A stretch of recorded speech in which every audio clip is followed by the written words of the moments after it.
All right, the Lions, according to stat.com, and shout out to Lions Wire, I leaked the article description, are tied for the fewest drop passes in the NFL, but Pro Football Focus has them at the top with only 4 drop passes, and the Falcons and the Jets are second with, I think, 6.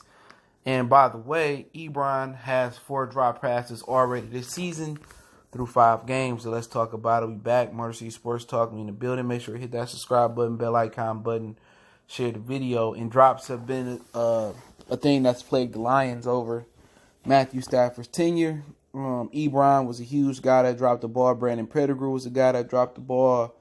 You can go on and on, especially at the tight end position. But Galladay is a great hands catcher. Marvin Jones, he has some problems with drops, and let me talk about the difference playing with Matthew Stafford. And I kind of explained it in the Ebron video. Ebron was a great fit for Andrew Luck because Andrew Luck, he put touch on the ball. Andrew Luck had a very catchable football, and Matthew Stafford has a gun.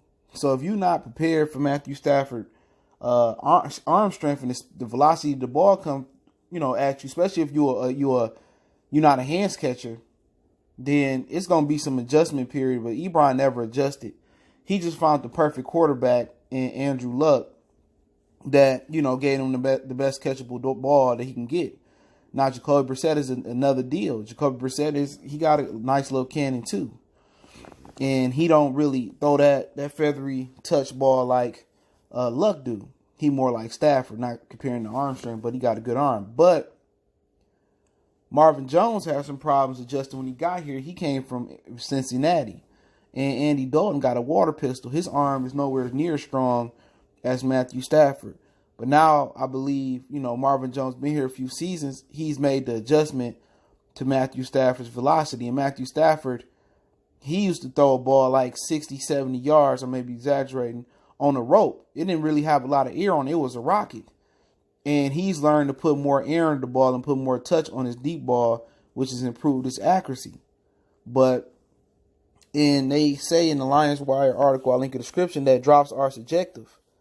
So at the end of the day, it depends on ball placement.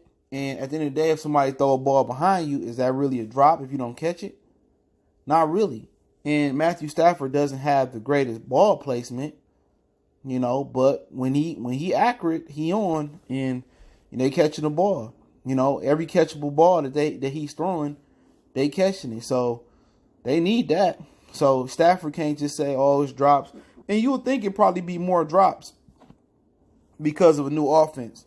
You thinking, you know what I'm saying? You thinking while you running routes, making sure you right where you need to be. So I would expect them to be a little bit more drops, but then again, damn near every offense got principles of the West Coast with Darrell Bevel running. So Marvin Jones had pretty much seen everything. Galladay, he just came to the league. Amendola had been in a few offenses. And Hockenson was in a pro-style offense. I'm pretty sure they got some West Coast principles. Just watching Iowa last week versus Michigan. So, the West Coast offense is just the same principles. A lot of offenses have West Coast principles. Even some of the spread has some of the principles in it. But it's a good thing they're catching the ball and we not shooting ourselves in the foot. And Amendola is a good pass catcher as well. And Hockenson, had a great drop rate in college. So they add sure-handed guys, and that's very, very important. I think the next evolution for this team, talking about in the passing game, is, getting them a vertical threat down the field. Somebody like a Hill or a Deshaun Jackson that could really stretch the defense out and put fear and really let Galladay and Jones work underneath and also stretch the field.